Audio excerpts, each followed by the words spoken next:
صباح الفل يا استاذ شعبان. شعبان؟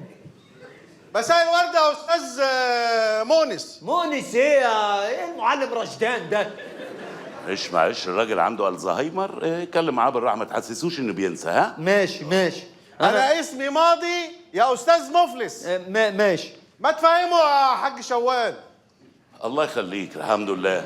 والله يا استاذ راضي. عمي راضي ايه؟ ما تقولوش اسماء، ده هيجن عنده الزهايمر زاد. خلينا ارقام، ننده بعض بالارقام. انا رقم 1 وانا رقم 2 وانا نمبر 1. ما هي واحد، بس دي بالانجليزي. يعني انت فاكر الانجليزي وناسي اسامينا بالعربي؟ لا يلا بالراحه يا عمي ما هو بينرفز قوي، واسمه اصلا زعلان ان انا بنساه، اسمه اصلا ما حدش يفتكره. ماضي. على الاقل انا اسمي لايق على جسمي، لكن انت لسه شاب صغير واسمك مسرف. غريبه. مسرف ولا ايه مسرف دي؟ يا عمي مسرف انت هتحاسبني على لخبطته. بقول لك انا هسيبك معاه واخرج مع اصحابي. ولا رايح فين يا؟ خارج مع اصحابي. طب ما تاخدني معاك ايه يا عمي دي خروجه شباب يا ده. انا نفسي اعيش ايام الشباب تاني يا عمي مش هينفع. اصل انت بص بلبسك كده. لا مش هينفع. لا ولا ما تبقاش جبان لا والله ما هياخدك معايا. ولا جبان. وانت لابس بدله الكاراتيه ودي رايح فين يا باشا؟ والله يا استاذ القاعده، ايوه امبارح كنت قاعد بقلب في صوري كده وانا صغير، فاكتشفت ان انا في مرحله شبابي كانت امتع حاجه بالنسبه لي هي لعبه الكاراتيه. لعبه الكاراتيه؟ نعم. هو الكاراتيه عارف انه لعبه؟ لا ما يعرفش. فلبست بقى وقلت تروح تلعب كاراتيه. قررت ارجع اتمرن تاني واكسر الدنيا.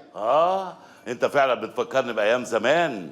يا سلام زمان الواحد كنت بركب التاكسي ده ب10 صاغ يلففني الجمهوريه كلها. ده الكتكوت كان بقرش والقرش كان بكتكوت برضه. غريبه. وانت من ايام القرش لما كان بكتكوت؟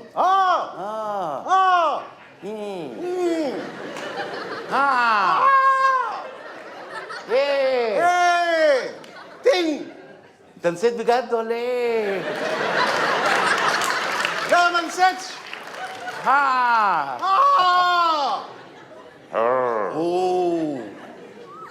والله يا استاذ ذي القعده انت قلت السنه الهجريه كلها ما عدا اسمي. انا رمضان. انت رمضان؟ وحوي يا وحوي. الياحه. اهلا وسهلا. والله كانت احلى ايام. ليت الشباب يعود يوما. ليت الشباب.